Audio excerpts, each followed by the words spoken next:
Ir pienākusi ziema, drīz būs Ziemassvētki, un Rīgas ielās vada liela kņada. No šīs ainas šķistu, ka tas ir nekas īpašs. Tomēr, paskatoties tuvāk, kaut kas nešķiet tā pareizi. Lūk, ir cilvēki, kuri ģērbjas ļoti intensīvi, biezas jakas un vairākas cimdu kārtas. Diezgan normāli. Tad ir daži, kuri ģērbjas vienkārši. Plāna jaka, nav cimdu un ir tikai vai šāla vai cepura. Taču pēdējā laikā Rīgas ielās ir manīti trešā veida cilvēki, jeb plikie.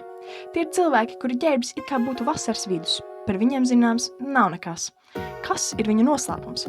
Kā viņi nenostāsts līdz nāvei? Tieši tāpēc mēs stundām ilgi ķērām vienu no viņiem un uzaicinājām viņu uz sarunu. Es atvainojos, Jānis kungs, vai jūs nebūtu atvērts sarunai? Kā mums viss ir domāts? Pielieciet uz mikrofoniņu. Jā, tieši, Ok. tieši tā.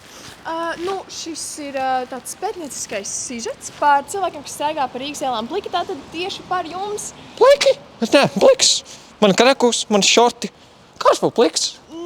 Nav baigi daudz cilvēku, kas Rīgas ielās staigā ar tēkliku un šortiem. Kā problēma?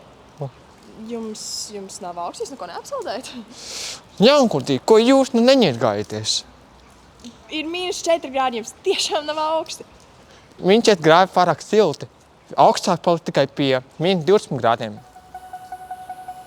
Paga, kā tas ir, ka jūs nesalst? Jaunkurtīgi, vienkārši vajag gribas spēku. Es vienkārši izlēmu nesaust un viss. Un šis lēmums nesalt vienkārši, tas vienkārši strādā, jūs izlēmāt un viss? Vienu rītu piecēlos un es sev pateicu, viss, no šodienas man ir silti. Un kopš tā laika man vienkārši silti. Interesanti, varat nedaudz vairāk par šo lēmumu pastāstīt? Ja tu tici, ka tev ir silti, tad tev ir silti. Tā ir tīrākā kvantu termodinamika. Es atvainojos, kvantu kas? Atvainojos, man sāk palikt nedaudz karsti. Jūs varat aiziet uz veikalu nopirkt man slašī, reku 2 eiro. Veikals ir tepat tās Labi, vienkārši jā. karsti. Okay. Es pagaidīšu.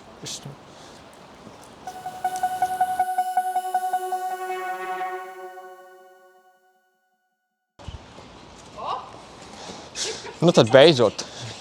Jā, es ceru, ka garšos tur būs tikai garšas pulvers.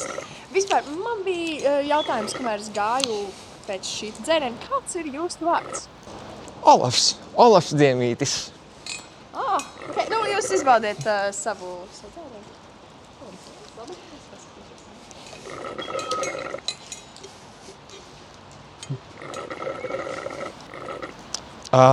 Vai mēs esam beiguši vai? Es sapratu. Es zinu, no kurienes jūs esat. Pieķērāt. Jep, jūs esat no Daugavpils. Es no Antarktīda. Pa ko? Nē, tas ir cits Olafs Diemītis. Kas vispār saka, ka Daugavpili? Man internetā rādīja, ka esat no Daugavpils. Nē, esmu no Antarktīdas. Un ko jūs tieši darat Latvijā? Es neteikšu, ka labā es dzīvoju Antarktīdā, bet es varu pateikt to, ka tur dienām -40 grādi. Un tagad Antarktīdā visu dienu spīd saule un nevar aizmigt.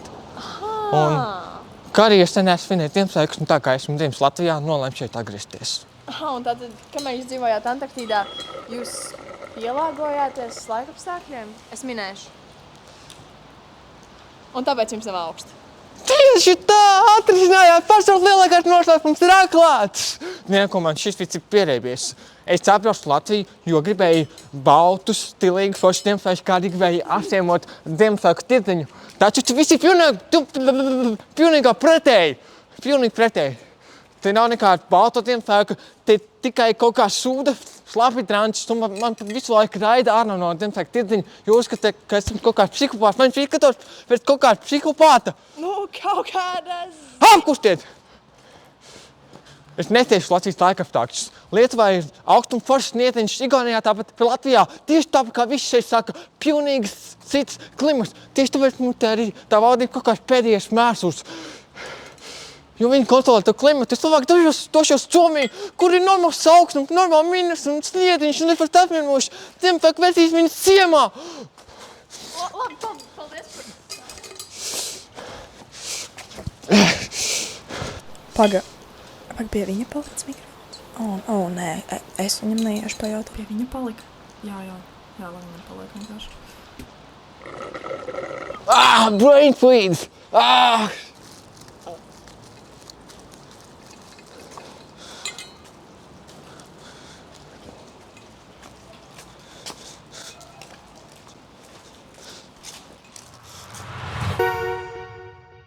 Mēs vēlējāmies noskaidrot, kā iespējams nesalt Latvijas ziemā. Atbilde izrādījās vienkārša. Jābūt vai nu no Antarktīdas, vai vienkārši jāsajūg prātā. Taču šajos Ziemassvētkos novēlam jums visiem nedaudz vairāk Olafa gara, mazāk sūdzību par laikapstākļiem, vairāk slašija un, protams, siltu sirdi, jo gala galā Latvijā vienmēr ir cits klimats.